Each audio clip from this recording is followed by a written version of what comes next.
Dice el primer capítulo, pero el primer párrafo del capítulo 3 sobre el decreto eterno de Dios.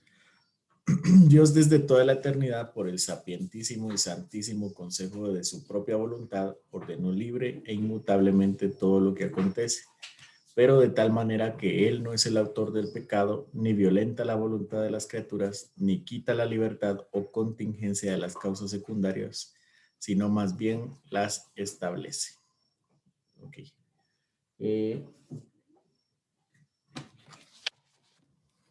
acuerdo a la guía de estudio, dice aquí G.A. Williamson,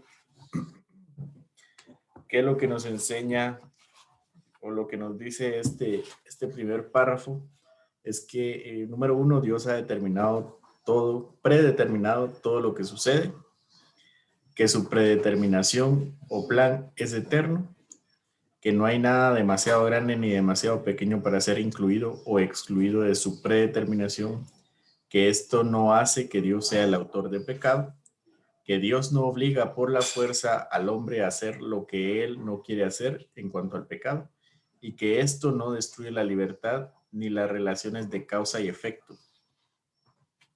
Más bien, es la base sobre la cual existe, y finalmente que este plan soberano de Dios no está condicionado sobre cualquier cosa prevista por él, lo cual haría que Dios dependiera de algo fuera de sí mismo. Ok. Si nosotros vemos la estructura del párrafo, realmente se dicen solamente dos doctrinas a nivel general. No sé si pueden ver el resaltado que hago, pero el primero es acerca de de la predeterminación, ¿verdad? Y que esta predeterminación es inmutable y es determinada solo por Dios. Y en segundo lugar, se nos habla de que Dios no violenta la libertad de las criaturas, sino más bien las ordena, o las preordena, mejor dicho. Ok, vamos con la primera doctrina, o el primer párrafo. ¿Podemos decir realmente que Dios ha determinado cada aspecto de lo que ha de suceder, cada, cada suceso, pequeño o grande, de tal modo que no puede ser movido, que no puede ser cambiado? ¿Tenemos alguna referencia bíblica al respecto? ¿Qué piensan ustedes?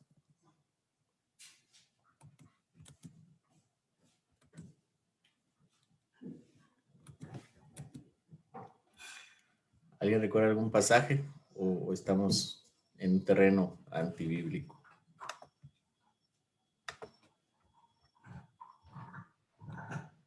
Wow. Buenas noches. Buenas noches. Aquella parte de Santiago que nos dice que en él no hay sombra de mudanza, ni no hay variación ni sombra de mudanza, o al revés, no hay sombra de variación. No hay mudanza ni sombra de variación, así dice. Dios no cambia. Pero alguien podría decir, bueno, Él no cambia, pero eso no significa que sus planes no cambien, ¿o sí? O que Él tenga algún tipo de, no sé, ¿verdad? De parámetros, de intervalos. Y me refiero a intervalos, es decir, algún tipo de canal. Yo no sé si ustedes han ido a jugar boliche, que por cierto hay que confirmar ahorita. Se han ido a jugar boliche, pero hay canales, a los lados de la pista hay canales, ¿verdad? Y hay protectores de canales, que son unas barreras que impiden que la bola se vaya a los canales y sirve para aprender o para que hagan los niños.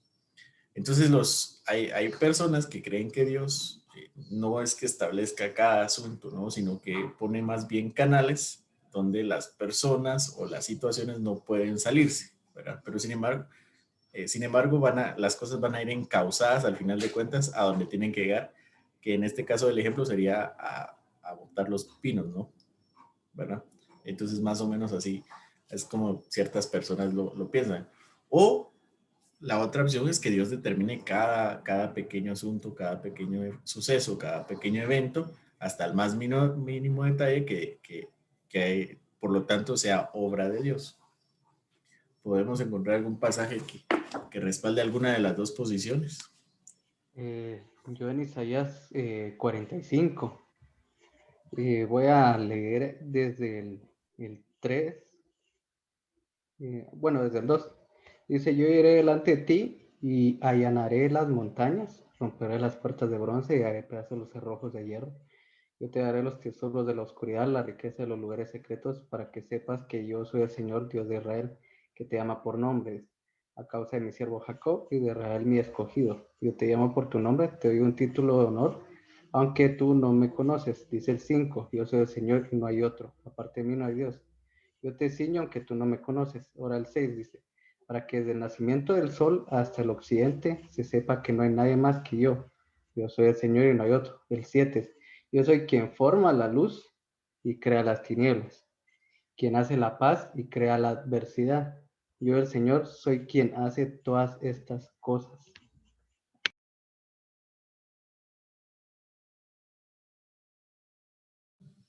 Gracias. Bueno, aquí lo que podemos ver es que Dios crea las cosas y también la naturaleza que pertenece a todas las cosas.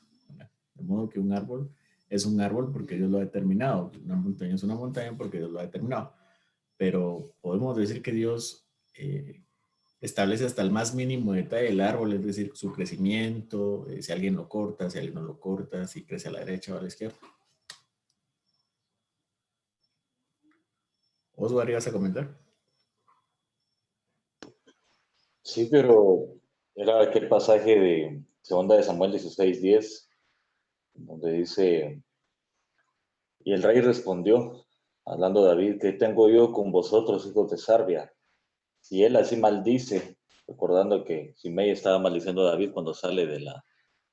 eh, cuando sale huyendo, dice, si él así maldice es porque Jehová le ha dicho que maldiga a David. ¿Quién pues le dirá por qué lo haces así?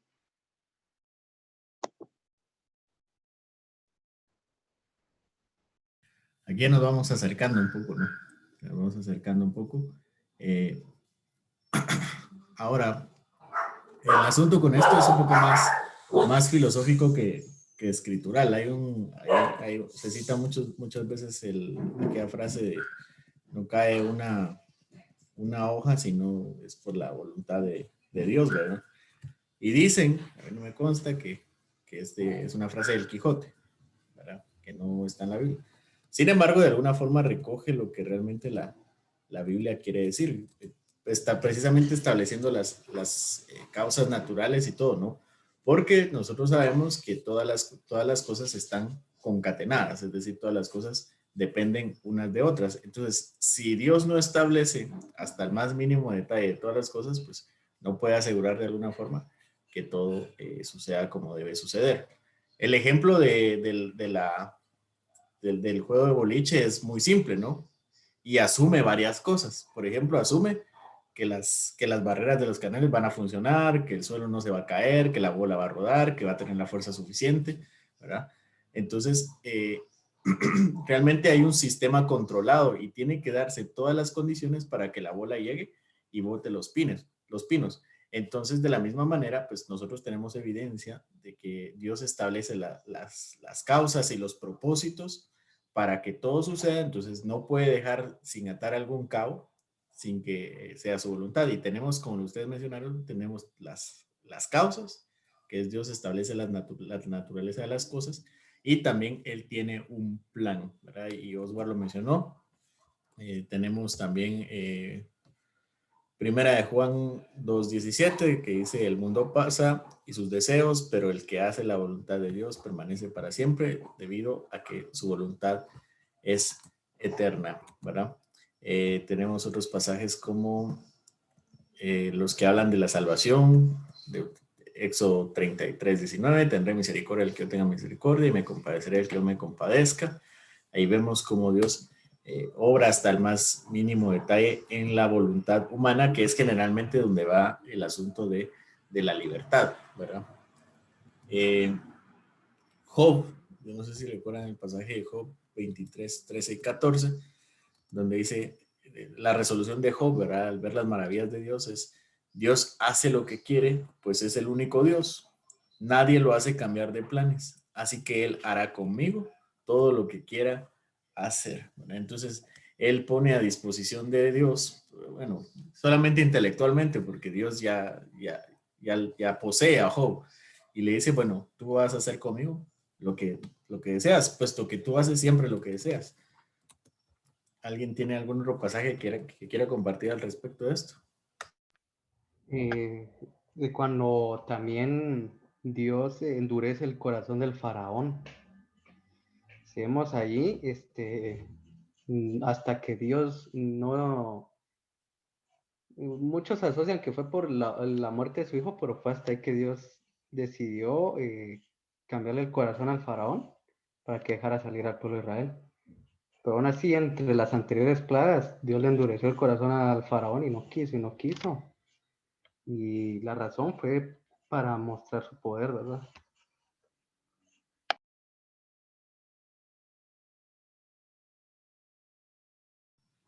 Así es, vemos cómo Dios obra también hasta en la voluntad humana. ¿Alguien quiere compartir otro pasaje?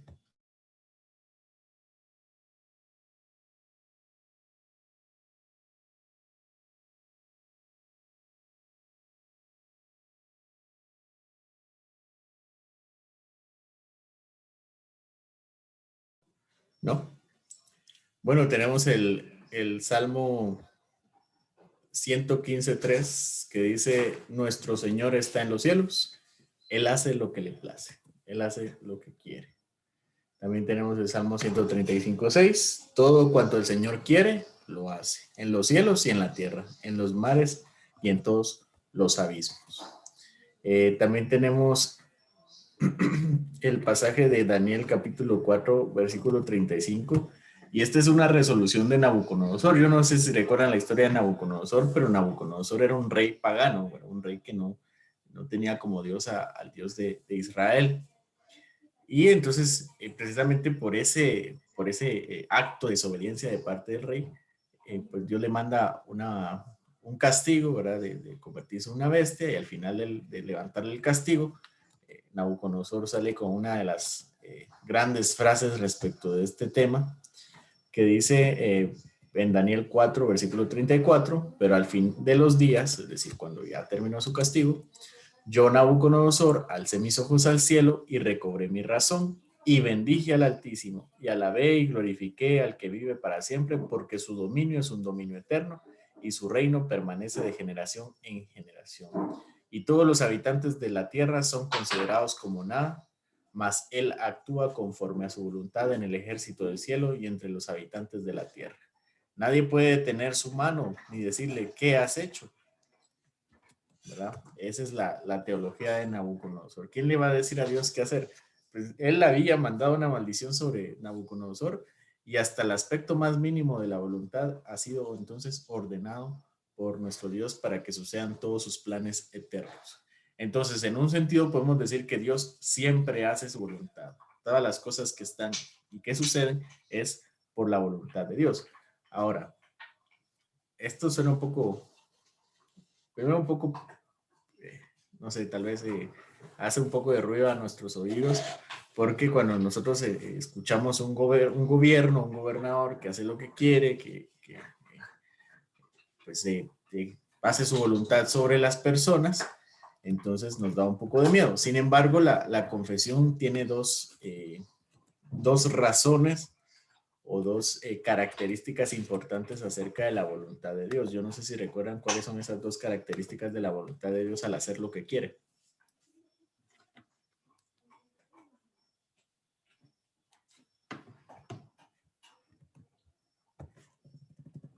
¿No?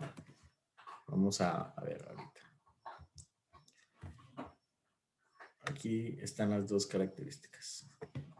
Dice, Dios desde toda la eternidad, por el sapientísimo y santísimo consejo de su propia voluntad. Entonces, la voluntad de Dios tiene dos características importantes en las cuales nosotros podemos descansar. Primero, es sapientísimo, es decir, que posee toda la sabiduría. Y en segundo lugar, es santísimo, que es decir, que posee todas las buenas intenciones y todo el bien. Esto, yo creo que ya les había comentado acerca de la doctrina de la sabiduría de Dios. Es la doctrina que dice que Dios hace siempre la decisión, siempre toma la decisión más sabia. Él en sus decretos siempre toma la mejor decisión posible, ¿verdad? Y tampoco es que tenga 1.000.000 de opciones, simplemente Él establece las decisiones y siempre esa va a ser la mejor decisión.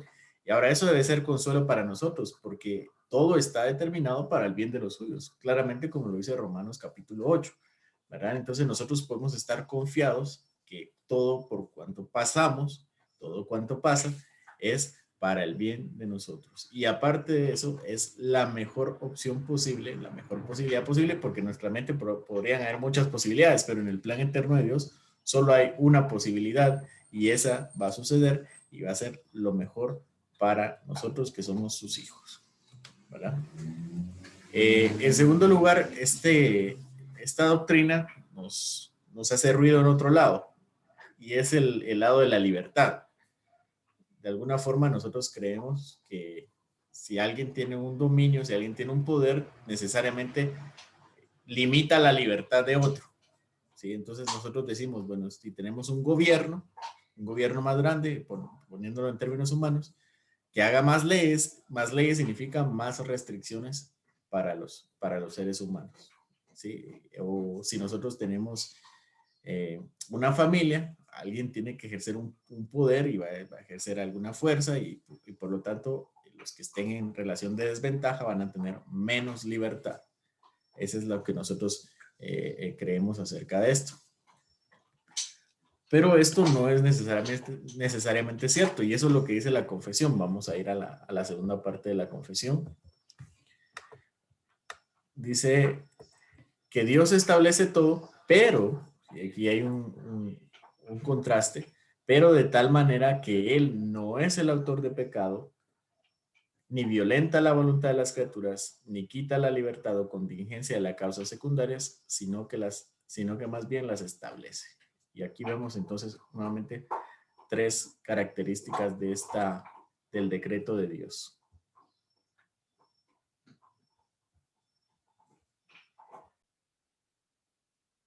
Y la primera es que Dios no es autor de pecado. Entonces, Dios establece todo, pero Él no es el autor de pecado. ¿Dónde dice en la Biblia que Dios no es autor de pecado? Esa es una cita textual. ¿Alguien la recuerda?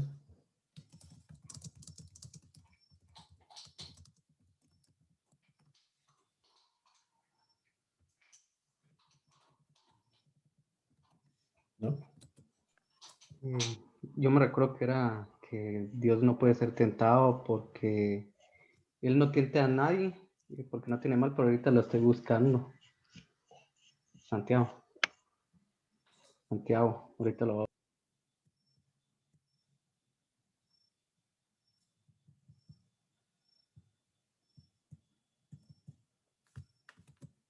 Sí, Santiago 1:2 al 14. Ahorita dice, afortunado el que mantiene la fe cuando es tentado, porque recibirá el premio de la vida eterna que Dios ha prometido a los que aman. Cuando alguien tenga una tentación, no diga que es tentado por Dios, pues a Dios no lo tienta la maldad, ni tampoco él tienta a nadie. Uno es tentado cuando se deja llevar por un mal deseo que lo atrae y lo seduce. Así es, aquí el término tentado es en el sentido de que Dios pone ocasiones de caer, pone ocasiones de pecar. Entonces Dios no es en ese sentido el autor del pecado, ¿verdad? Que Él no pone ocasiones de caer, Él no crea el pecado, Él no peca en sí mismo tampoco. Entonces Dios no es autor del pecado. ¿Alguien recuerda otro versículo respecto a este tema?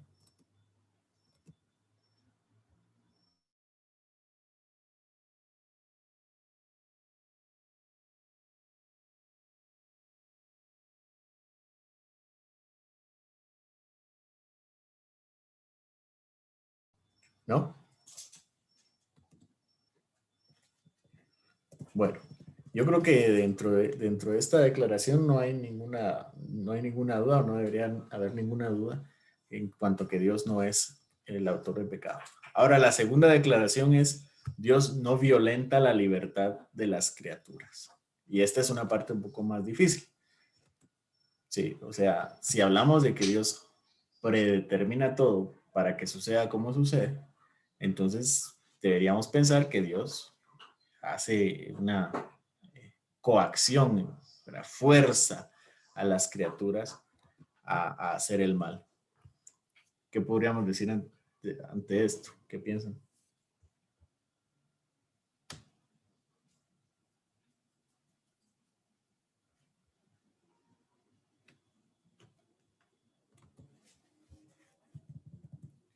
¿No? A mí me ocurre el caso de 10:5 al, al 12, en donde Asiria viene a ser siervo de Dios, ¿no? Y los asirios van y salen para lo que fueron, funcionan como una buena causa secundaria para lograr aquel objetivo que quería el Señor. Pero luego en el versículo 12 les dice que y sucederá que cuando el Señor haya terminado toda su obra en el monte de Sion en Jerusalén, dirá: castigaré el fruto del corazón orgulloso del rey de Asiria y la ostentación de su altivez. De modo que aunque los asirios han sido utilizados dentro del plan de Dios para ejercer o ejecutar algún castigo, un juicio divino hacia otra nación, el Señor de todas formas les está demandando responsabilidad a ellos por sus propias acciones, ¿no? Entonces creo que se puede ver bastante bien lo que estamos conversando, del mismo modo que lo podemos encontrar en Jeremías, en el capítulo 21, en donde también se indica que los caldeos van a tomar Jerusalén y no obstante también en su momento llegó el juicio para todos los caldeos, ¿no? En donde también Dios está pasándoles el juicio, haciéndolos responsables de sus propias iniquidades, pese a que pueden ser utilizados aún por Él mismo para lograr sus propósitos.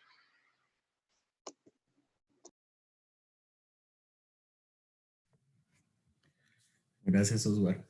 Bueno, yo creo que el problema aquí, precisamente el que menciona Oswald, es un problema con la palabra de la definición de libertad. Sí, yo creo que todos tenemos algún concepto de lo que significa libertad, pero cuando nosotros vamos a la práctica nos damos cuenta que esa libertad puede que sea no tan objetiva, sino algo más subjetivo.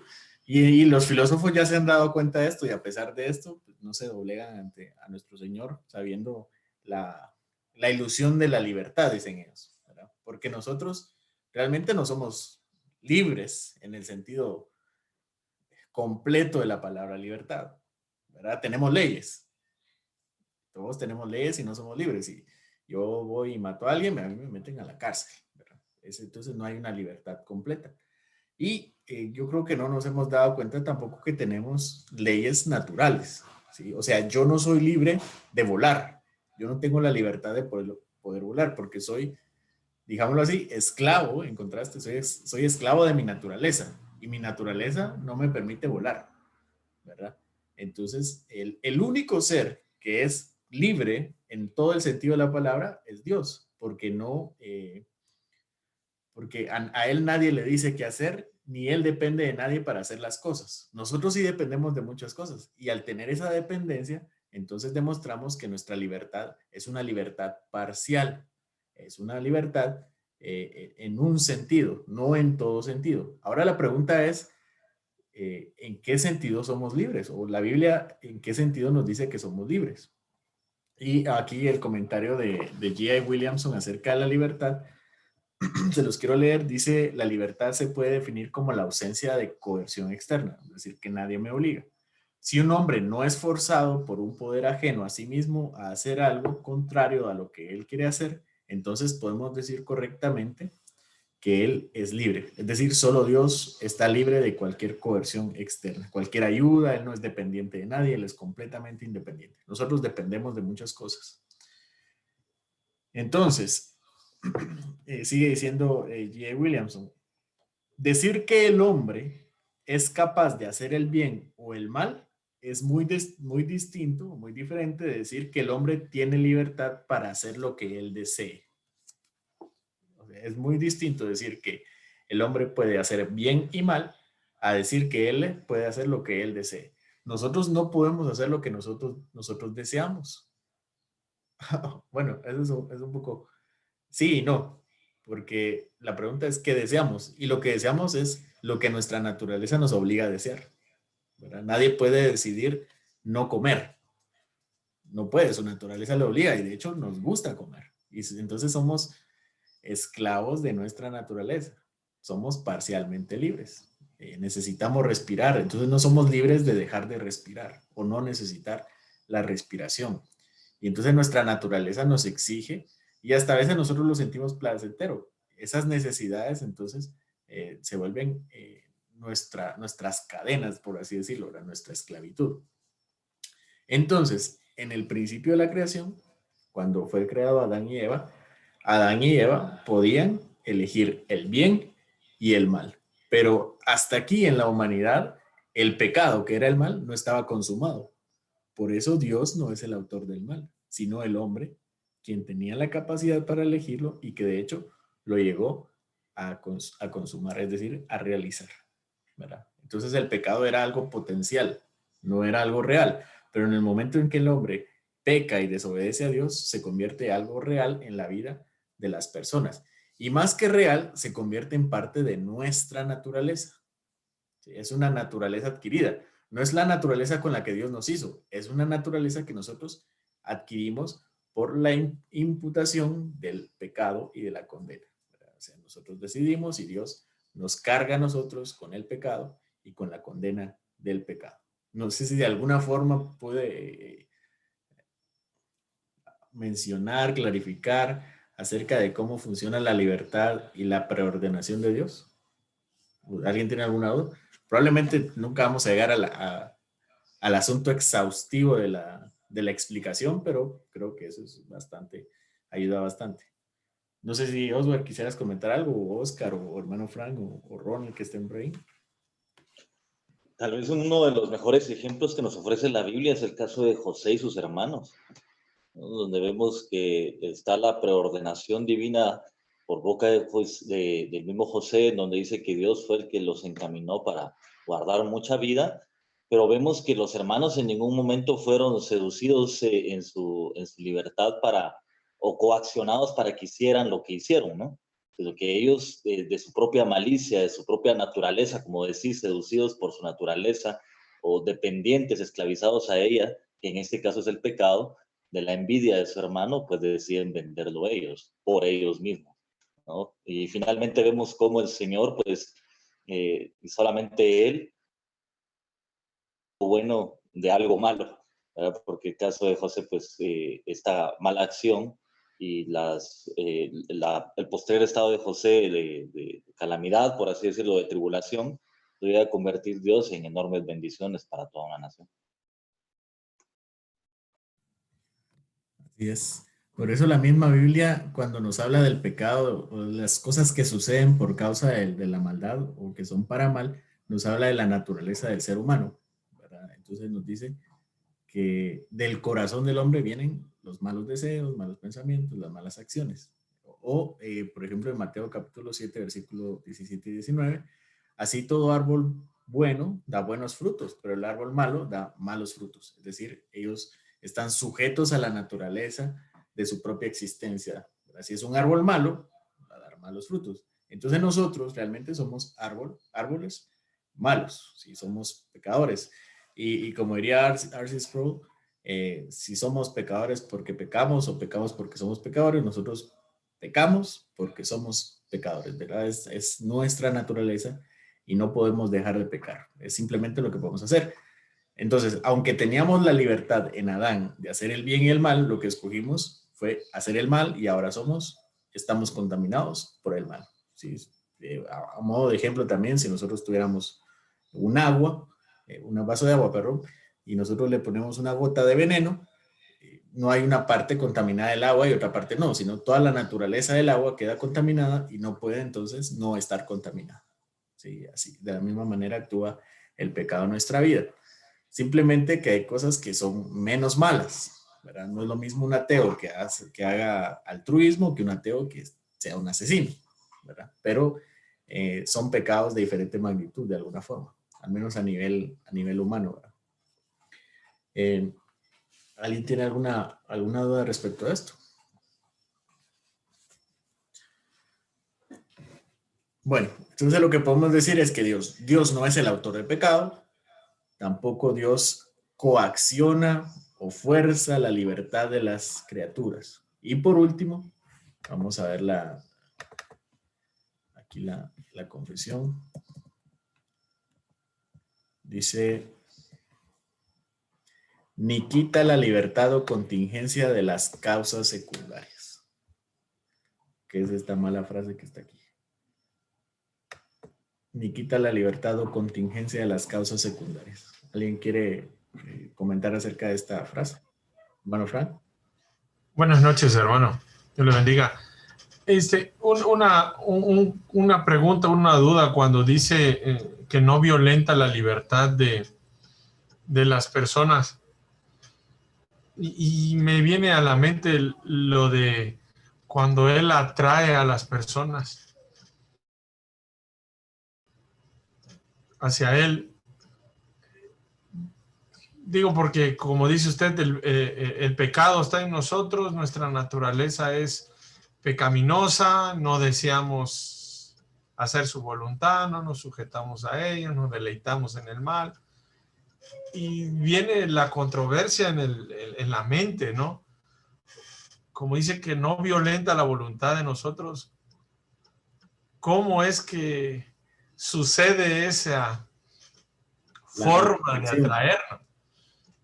Sí, hay un pasaje de Jeremías que lo dice más explícitamente, que le dice Jeremías a Dios, tú me atrajiste, tú me sedujiste, para hablar acerca del, ¿cómo se llama esa doctrina?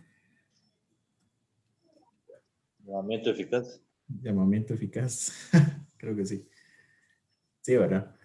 El llamamiento eficaz. Bueno, lo que hace Dios realmente no es forzar la voluntad del ser humano. Yo no sé si pueden ir con sus Biblias al Salmo 110. Vamos a ver. Salmo 110.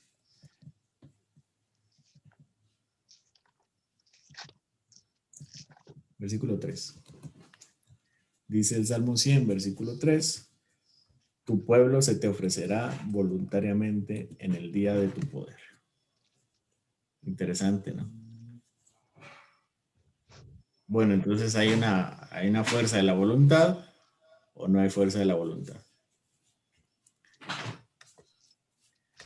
Bueno, ¿cómo Dios actúa para salvación o para nosotros hacernos el bien? En primer lugar, tenemos que decir, y lo dice Jay Williamson aquí en su comentario, que lo que Dios hace es obrar para bien, ¿verdad? Entonces, cuando Dios obra en el corazón de Faraón para bien, lo hace para justicia, y cuando obra en el corazón de Moisés y del pueblo para creer en él y para salir, lo hace para salvación. De modo que no hay ninguna obra de Dios que sea negativa, en primer lugar. Ahora la pregunta es cómo obra Dios en los corazones de las personas. Y la respuesta está en 2 Corintios capítulo 4. Nosotros vimos el Salmo 110 primero para desmentir la coerción, ¿verdad? El pueblo de Dios, nosotros no venimos arrastrados. Venimos voluntariamente. Pero la pregunta es ¿cómo? Vamos a 2 Corintios capítulo 4.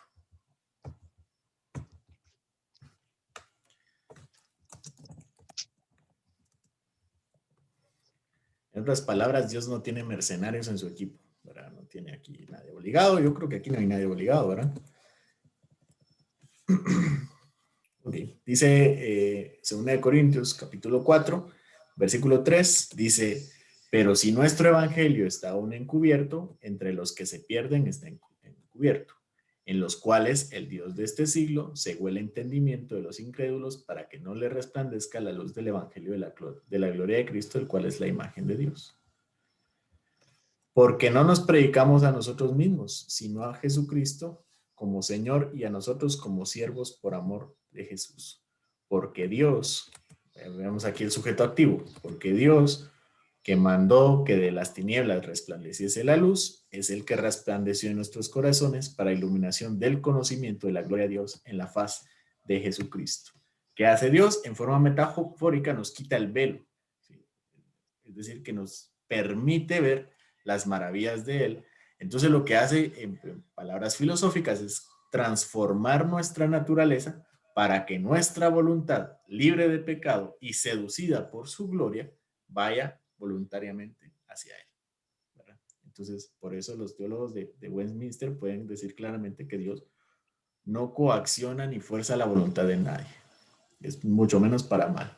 Lo que hace es liberarla, lo que hace es transformarla, lo que hace es resplandecer la luz de Él en nosotros. Porque nosotros, Romanos capítulo 1 nos dice que nosotros conocemos a Dios a través de la creación, del libro de Dios, que es la naturaleza, pero nosotros, por nuestro pecado, estamos alejados de Él. Entonces necesitamos la Biblia y el Espíritu Santo para conocer el mensaje de salvación que nos acerque a Él. Y obra efectivamente en nuestros espíritus, cambiando nuestra naturaleza, transformando nuestros corazones para nosotros poder amarle voluntariamente. Y eso está en Jeremías también. Yo les daré un corazón de carne y no uno de piedra. ¿Sí? Pero Él no coacciona nuestra voluntad, sino que al contrario, Él obra en nuestra naturaleza para que nosotros vayamos hacia Él. Ahora, ¿en qué nivel se mueve eso en nuestros corazones? La verdad es que no sé.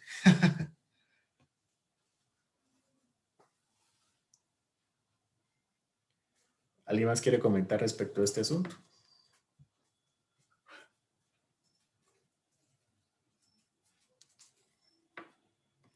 ¿No? Bueno, pasamos entonces al último asunto que habíamos hablado hace un momento. Se los voy a poner nuevamente. Dice la última parte de la confesión que Dios no quita la libertad o contingencia de las causas secundarias, sino que las establece. ¿A qué se refiere la confesión con este asunto? ¿Cómo así que Dios no quita la libertad o la contingencia de las causas secundarias?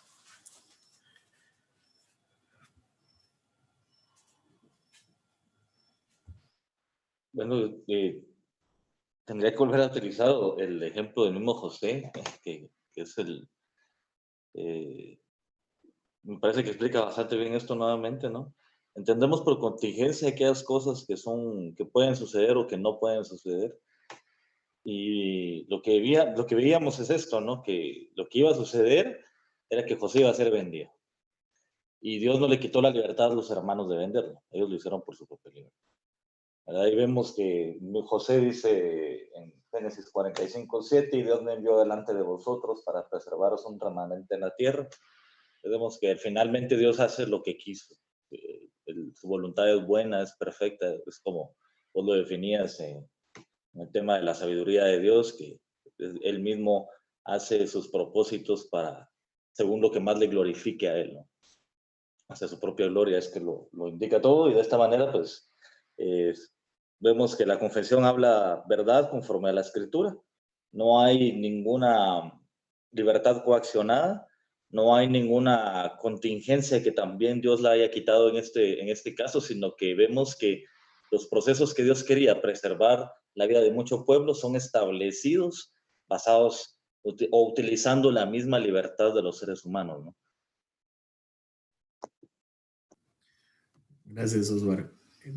Bueno, para los que no estamos en el ámbito de la filosofía, las contingencias, como dijo bien Oswald, son las cosas que pueden o no pueden pasar.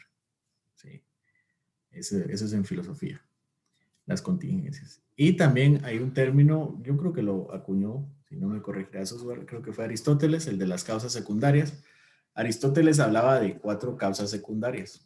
¿A qué se refería Aristóteles con 4 causas secundarias? Es decir, que son las causas que tienen que pasar para que suceda algo, para que suceda algo final. Entonces, yo he dado el ejemplo de un arma, ¿verdad? Entonces, si hay un asesinato por medio de un arma de fuego, entonces podemos hablar de varias causas. La primera causa podría ser la bala, o mejor dicho, la primera causa de muerte es la pérdida de sangre, el deterioro de algún órgano, ¿sí? Por eso. ¿Por qué murió? La respuesta sería, la causa sería la pérdida de sangre. Pero hay otro nivel que esa causa funciona. Bueno, entonces, ¿por qué se desangró? Se desangró por la bala, ¿verdad? Entonces, la bala también viene a ser otra causa de la muerte de la persona. Bueno, pero ¿quién disparó la bala? La pistola. Entonces, la pistola también es una causa de la muerte de la persona. Y por último, en este ejemplo de un circuito cerrado, la persona quien lo dispara. Es decir, que la muerte del sujeto sucedió debido a que la persona ha disparado un arma, ¿verdad? Entonces, Aristóteles mencionaba 4 causas que no vienen al caso, así que no las vamos a mencionar, pero a eso se refiere la confesión también cuando menciona las causas secundarias. Las causas secundarias son todas aquellas causas que deben suceder para que se lleve a cabo un suceso, ¿verdad? No sé si quedó claro. Ahora, ¿qué dice la confesión acerca de las causas secundarias? Dice que Dios las establece, y esto es de acuerdo a su naturaleza, y lo menciona Oswald en el pasaje que cita. ¿Cómo Dios iba a salvar a la familia de Israel, la familia de Jacob, por medio de José? Bueno, a través del pecado de sus hermanos que iban a vender a José, que lo iban a llevar a Potifar, que lo iban a llevar a la cárcel y que lo iban a llevar finalmente al trono. Todo eso tenía que pasar, todo eso eran causas secundarias para el propósito de Dios y Dios solamente las estableció. Ahora la pregunta es, ¿por qué Dios lo hizo así? Y la respuesta es, por el sapientísimo y santísimo consejo de su voluntad. ¿Dios tenía la necesidad de que esas causas sucedieran? No. Él estableció la naturaleza de las personas, en este caso de los hermanos de José, que en Adán pecaron, para que pecaran, para que llevaran a José, etcétera, etcétera, etcétera, y así poder salvar al pueblo de Israel, ¿verdad? Estableció todas las causas secundarias para llevar a cabo todo su poder. ¿Tenía Dios la necesidad de hacerlo? No. Él actúa conforme al consejo de su voluntad, que es soberana y libre, ¿verdad? Ahora, nosotros sí establecemos causas secundarias necesitados de otras cosas, ¿verdad? En este caso, en el ejemplo del asesinato, la persona que asesina necesitaba una pistola, una bala y una víctima, ¿verdad? El aire, las circunstancias y todas las cosas. De modo que nosotros usamos las causas secundarias como necesidad, pero Dios usa las causas secundarias por el consejo de su propia voluntad, preordenadas de antemano. No sé si... puedo. Sí, hay un ejemplo, tal vez, o no sé si es ilustración, ejemplo que puede ser el tema de que Dios, siendo tan sabio, pues Él ha ordenado que el cuerpo humano viva de alimentos, ¿no? Pero, pues si Él ya lo ordenó, seguramente el cuerpo humano debe alimentarse solito, ¿no? Claro, nosotros no creemos eso, sino que el ser humano como causa secundaria, Dios también le ordena que Él sea el encargado de alimentarlo. Entonces vemos que el hombre, siendo una causa secundaria, alimenta su cuerpo, que ha sido finalmente lo que Dios ha ordenado en cómo debe subsistir el cuerpo humano, ¿no? Entonces es creo que un ejemplo bueno para entender esto también. Gracias, Oswald. Buena analogía. Hay otras analogías. De hecho, todo lo que sucede son causas secundarias, ¿verdad? Nosotros hacemos nuestros propósitos debido a causas secundarias. Nos levantamos, vamos al trabajo utilizando un vehículo, gasolina, ¿verdad? Movimiento, energía y todas esas son causas secundarias. Entonces, lo único que debemos diferenciar es que Dios no necesita las causas secundarias, Él las estableció y preordenó de antemano para que así sucediera, mientras que nosotros las necesitamos y a veces no sucede como nosotros queremos. ¿Alguien tiene alguna duda respecto a esto antes de ir concluyendo?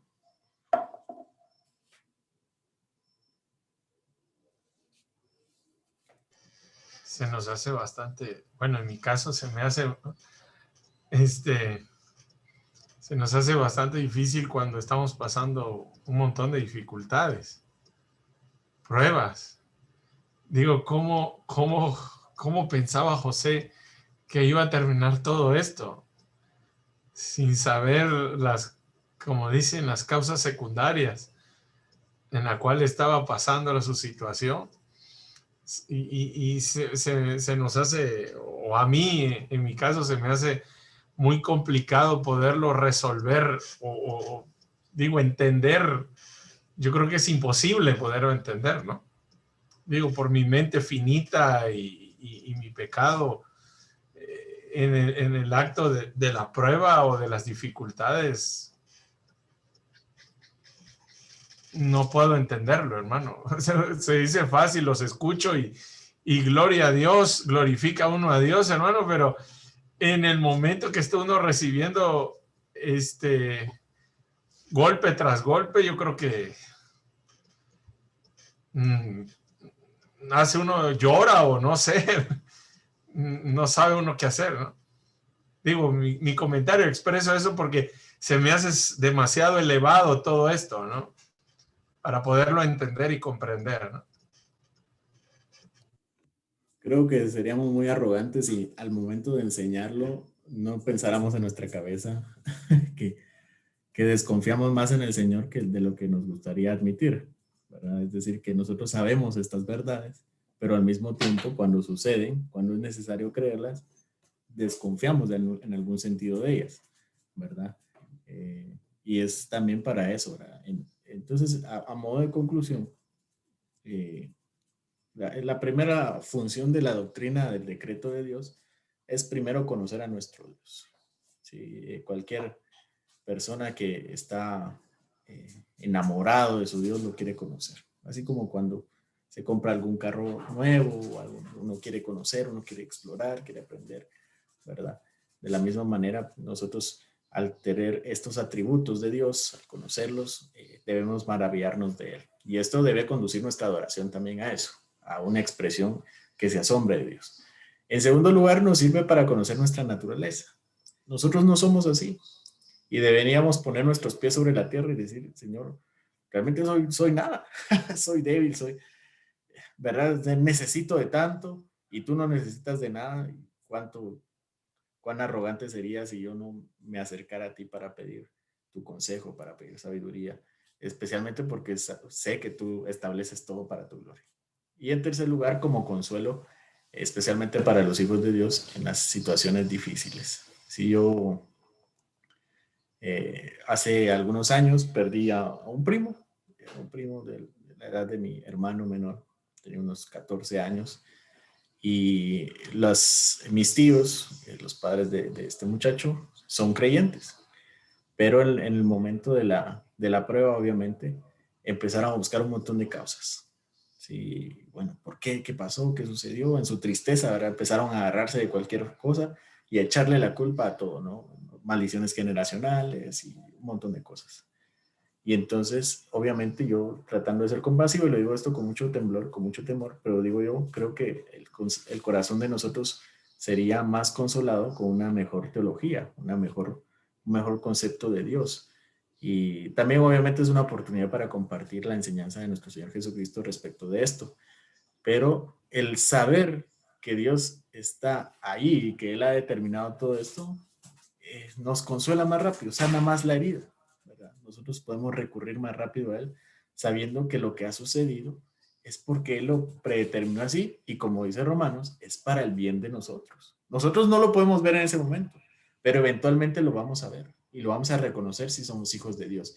Y este proceso va a ser más corto en cuanto nuestro conocimiento de Dios sea mejor, ¿verdad? El Espíritu Santo actúa más eficazmente sobre nuestras vidas, sobre las verdades de Jesucristo. Esa es una enseñanza clara del sermón del aposento alto en Juan, en el Evangelio de Juan. Entonces, debería servirnos a nosotros de consuelo. Sabemos que en la prueba probablemente dudemos, pero debemos aferrarnos a esto. Esta es parte de la fe. Nuestra fe no es una fe ignorante, es una fe que está aferrada a las verdades del Dios verdadero, el Dios que garantiza todas las cosas. Y entonces, si a Dios no le frustraron nadie, ni le frustrará a nadie sus planes, mucho menos cuestiones menores acerca de nosotros. Y también nos pone en perspectiva de que Dios nos ama tanto, de que estas cuestiones que de las cuales nosotros creemos que son pequeñas, para Dios no es pequeña. Él tiene cuidado de nosotros, hasta el más mínimo aspecto. Y estas palabras sí están, por cierto, de ahí se saca la frase del Quijote, estas palabras sí están en la Biblia, que Dios viste a las flores del campo, ¿verdad? Él alimenta a los animales del campo. ¿Cuánto más cuidado de nosotros ha de tener Él? ¿Verdad? Y entonces esto debería ser un golpe a nuestro corazón y decir, ¿cómo yo me afano, cómo yo me preocupo, si Él tiene más cuidado al mínimo detalle, más que yo mismo, que yo mismo, ¿verdad? Entonces, debería ser consuelo a nuestros corazones. No es fácil, como les dije, esto lo digo con mucho respeto, con mucho temblor, y sabiendo que a la vuelta de la esquina puede que yo caiga, ¿verdad? O sea, predicándolo hoy y el día de mañana ya, ya se me olvidó. Pero en cuanto yo repase estas verdades, las ore, las enseñe, me las predique a mí mismo, entonces mi fe va a crecer más y más. ¿Alguien tiene alguna palabra final antes de ir terminando?